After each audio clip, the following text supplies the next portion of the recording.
আম খেতে ভালোবাসেন না এরকম মানুষের সংখ্যা খুবই কম। আম খেতে সকলেই পছন্দ করে। আর এই আম দিয়ে যদি তৈরি করে নেওয়া যায় দুর্দান্ত স্বাদের এই লাড্ডু, যা কিনা মুখে দিলেই মিলিয়ে যাবে এবং সকলেই কাড়াকাড়ি করে খাবে। নমস্কার বন্ধুরা, আমি মৌমিতা, আপনারা দেখছেন মৌমিতার রান্নাবাটি। আজকে আমি আপনাদের সাথে ফলের রাজা আম আর মাত্র দুটি উপকরণ দিয়ে বাড়িতে তৈরি করে নেব আমের লাড্ডু। তাই রেসিপিটি প্রথম থেকে শেষ পর্যন্ত দেখার অনুরোধ রইল। আর হ্যাঁ, আমার চ্যানেলের নতুন বন্ধু হলে অবশ্যই একটা লাইক দিয়ে চ্যানেলটি সাবস্ক্রাইব করে আমার পাশে থাকারও অনুরোধ রইল। আর যেসব বন্ধুরা প্রথম থেকে আমার বন্ধু আছেন তাদেরকে অসংখ্য অসংখ্য ধন্যবাদ। তাহলে চলুন সময় নষ্ট না করে দেখে নেওয়া যাক এই আমের লাড্ডু আমি কিভাবে তৈরি করেছি। এখানে আমি দুটো পাকা আম নিয়ে নিয়েছি। আম দুটোকে ভালো করে ধুয়ে পরিষ্কার করে নিয়েছি। প্রথমে যে কাজটা করতে হবে, এই আমটাকে কেটে পাল্পটা বার করে নিতে হবে। এই যে আমি একটা চাকুর সাহায্যে আমটাকে এভাবে কেটে নিচ্ছি। আপনারা আপনাদের সুবিধা মতো আমগুলোকে কেটে নেবেন। এই যে দেখুন আমের কালারটা কত সুন্দর। আমের কালারটা যত বেশি ভালো হবে লাড্ডুগুলো দেখতে কিন্তু তত বেশি কালারফুল হবে। আর একটা বিষয় খেয়াল রাখতে হবে, আমটা যত ভালো মিষ্টি হবে লাড্ডুগুলো খেতেও কিন্তু ততটাই টেস্টি হবে। এই যে আমি এইভাবে আমের পাল্পগুলোকে বার করে নিলাম।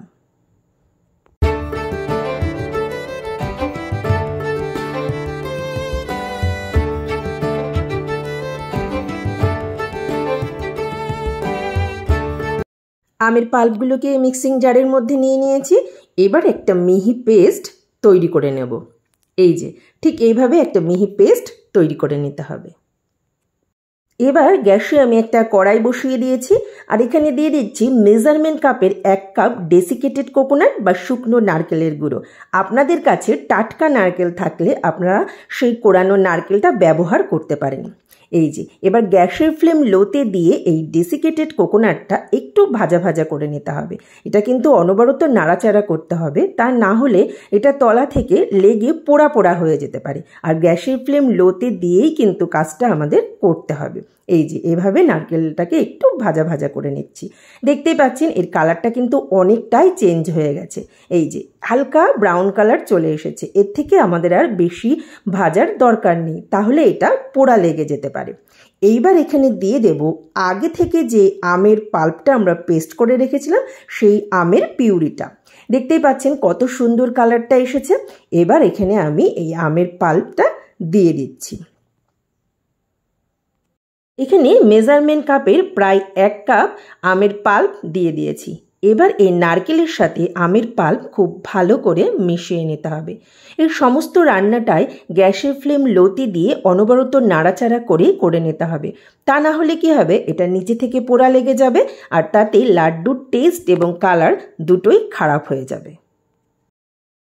এভাবে গ্যাসের ফ্লেম লোতে দিয়েই প্রায় 4 থেকে 5 মিনিট ধরে আমের পাল্প এবং নারকেলের যে গুঁড়োটা ছিল সেটার সাথে খুব ভালো করে মিশিয়ে এটাকে রান্না করে নিয়েছি।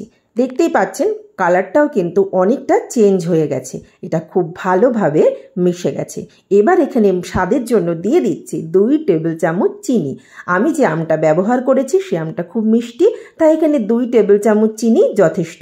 আপনারা কি আম ব্যবহার করছেন, সে আমটা কতটা টক বা মিষ্টি সেটা বুঝেই চিনিটা ব্যবহার করবেন। চিনি দিয়েও আমের পাল্পের সাথে খুব ভালো করে মিশিয়ে নিয়েছি। এইবার এখানে দিয়ে দিচ্ছি 2 টেবিল চামচ গুঁড়ো দুধ। গুঁড়ো দুধের সাথেও আমের মিশ্রণটা খুব ভালো করে মিশিয়ে নিতে হবে। এটা একটু ভালোভাবে মেশাতে হবে, তা না হলে কিন্তু এই যে গুঁড়ো দুধটা এটা দলা পেকে যেতে পারে। এই যে খুব ভালোভাবে এটাকে মিশিয়ে নিয়েছি। দেখতেই পাচ্ছেন এটা কিন্তু কড়াই থেকে ছেড়ে ছেড়ে আসছে। আমাদের আমের এই মিশ্রণটা কিন্তু লাড্ডু তৈরির জন্য একদম প্রস্তুত। আপনারা চাইলে এখানে এলাচ গুঁড়োও ব্যবহার করতে পারেন, তবে আমি এখানে আলাদাভাবে কোনো ফ্লেভার ইউজ করব না। এখানে আমের ফ্লেভারটাকে আমি রাখতে চাইছি। এবার এটাকে নামিয়ে ঠান্ডা করে নেব। আমের এই মিশ্রণটা হাতে সহ্য করা যায় অতটাই ঠান্ডা হয়েছে, খুব বেশি ঠান্ডা হয়ে গেলে চলবে না। এবার এখান থেকে পরিমাণ মতো হাতে নিয়ে নিচ্ছি এবং হাত দিয়ে এইভাবে গোল গোল করে নিচ্ছি। তারপরে এভাবে গোল গোল পাকিয়ে লাড্ডুর শেপ দিয়ে নিচ্ছি। এবার এটাকে আমি সামান্য ডেসিকেটেড কোকোনাট লাগিয়ে দিচ্ছি। আপনারা চাইলে এটা নাও করতে পারেন, তবে এটা দিলে দেখতেও ভালো লাগবে, খেতেও ভালো লাগবে। এইভাবে আমি সমস্ত লাড্ডুগুলোকে তৈরি করে নিচ্ছি। তাহলে দেখলেন বন্ধুরা, মাত্র কয়েকটি উপকরণ দিয়ে ঘরোয়া পদ্ধতিতে আমরা অসাধারণ স্বাদের লাড্ডু বাড়িতেই তৈরি করে নিতে পারি, যা কিনা ছোট থেকে বড় সকলেই খুব পছন্দ করবে।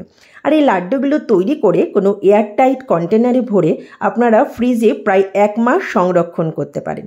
বন্ধুরা, এই রেসিপিগুলো আপনাদের কেমন লাগছে অবশ্যই আমাকে কমেন্ট করে জানাবেন। আপনাদের কমেন্ট আমাকে অনেক উৎসাহিত করে নতুন নতুন রেসিপি তৈরি করার জন্য। এই লাড্ডু পরিবেশনের জন্য প্রস্তুত। আমি আপনাদের একটা ভেঙে দেখাচ্ছি যে এর ভেতরটাও কতটা সুন্দর হয়েছে। দেখুন, এটা কিন্তু মুখে দিলে একেবারে মিলিয়ে যাবে। তাহলে বন্ধুরা, আমার এই রেসিপিটি যদি আপনাদের ভালো লেগে থাকে অবশ্যই লাইক, কমেন্ট, শেয়ার ও চ্যানেলটি সাবস্ক্রাইব করে আমার পাশে থাকবেন। আর হ্যাঁ, পাশে থাকা বেল আইকনটি প্রেস করে অল অপশনটি অবশ্যই অন করে রাখবেন। তাহলে আমি যখনই নতুন কোনো ভিডিও আপলোড করব আপনাদের কাছে নোটিফিকেশন চলে যাবে। ধন্যবাদ।